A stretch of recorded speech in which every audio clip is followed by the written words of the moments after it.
Aplaudamos a palavra do Senhor, porque quando Ele fala, Ele já está fazendo, já está realizando. Glória a Ti, Senhor.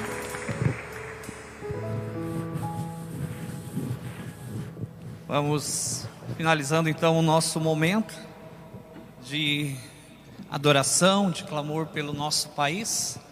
E eu queria concluir por algo que não estava previsto, de forma bastante rápida. Nós vimos aqui durante essa vigília de que o Senhor nos animou a sermos propagadores da esperança. Quantas pregações lá no seu grupo de oração, ou de pessoas que pregam, ou que exercem outro ministério, estão utilizando essa inspiração da esperança?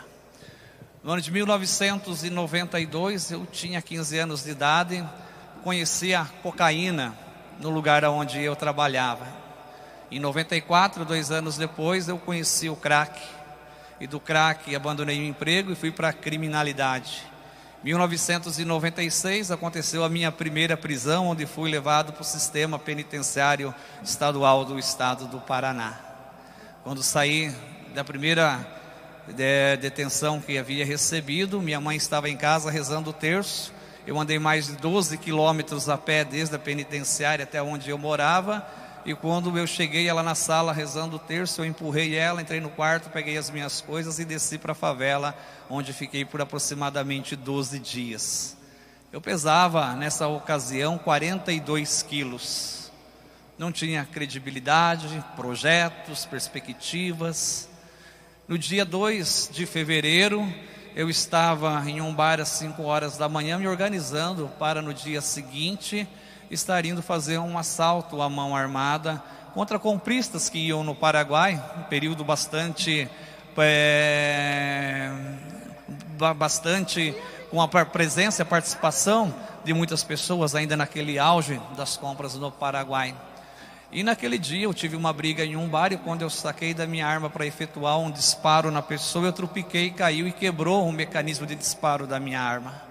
Eu levantei, desci para a favela, peguei 2 pedras de crack, 6 horas da manhã, fumei aquelas pedras de crack, fui para casa, e 4 horas da tarde eu ainda estava acordado no quarto, pensando no que fazer.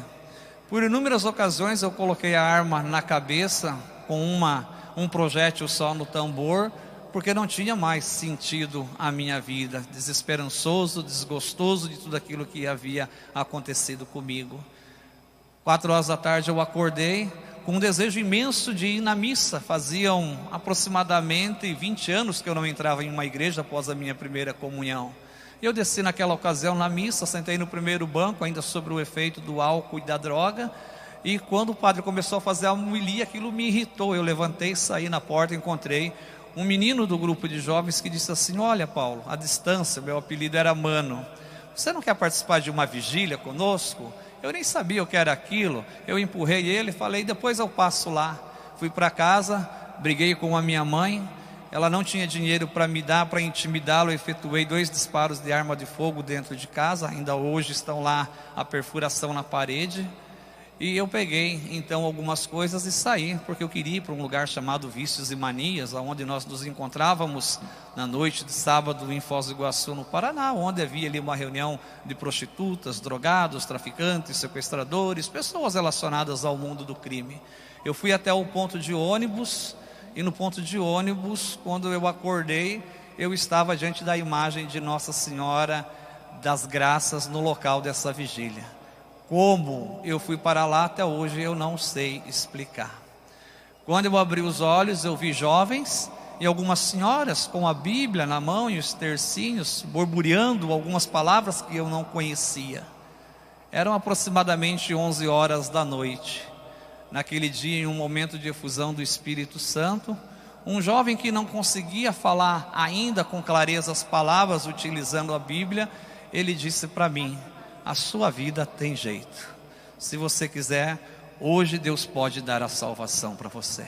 Eu me ajoelhei naquele dia de 2 de fevereiro de 2002, ainda sobre o efeito do crack, dependente químico, criminoso, e me levantei para, há 19 anos, 7 meses e 4 dias de estar sem utilizar uma gota de álcool, qualquer tipo de substância entorpecente, e também virando um propagador dessa esperança que um dia foram para mim. Eu não sei se hoje eu encontraria pregadores, servos com a inspiração daqueles meninos, porque talvez hoje muitos iriam dizer de que para a sociedade ser melhor eu deveria estar morto.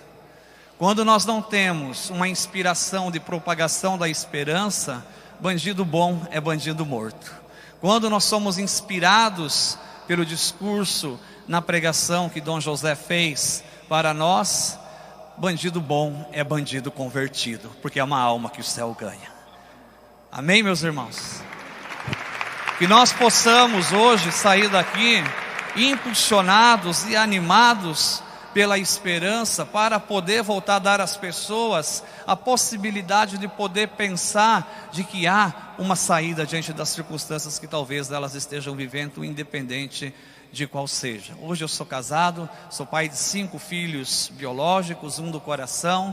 Voltei a estudar fora do tempo, terminei os meus estudos na modalidade de jovens e adultos, me formei, fiz mestrado e estou fazendo doutorado. Porque Deus tem um projeto na minha e na sua vida. Basta ter alguém com disposição e inspiração da esperança cristã para poder anunciar essa palavra que cura, que salva e que liberta. Louvado seja o nome do nosso Senhor Jesus Cristo. Agradeço a paciência de todos estarem aqui conosco, os que nos acompanham pelas redes sociais. Mais uma vez ao Vinícius, que se dispôs de poder estar nesse momento no descanso com a sua família, vindo de uma missão no estado de Ceará, parou no DF para ficar e estar conosco participando hoje da nossa vigília. Ao Roberto aqui do DF, que junto com o Toninho não mediram esforços para, junto com o Gilson, que coordenou a nível geral a nossa vigília, estarmos tendo essa oportunidade. Os coordenadores estaduais de ministérios estão aqui, o Vilmar do estado do Paraná, o Fausto do Pernambuco, todos aqueles que estão nos acompanhando também, a nossa gratidão e a nossa oração. Que Deus possa nos abençoar e fazer com que nós saiamos dessa vigília, como dizia inicialmente, animados pela esperança. Animados pela esperança.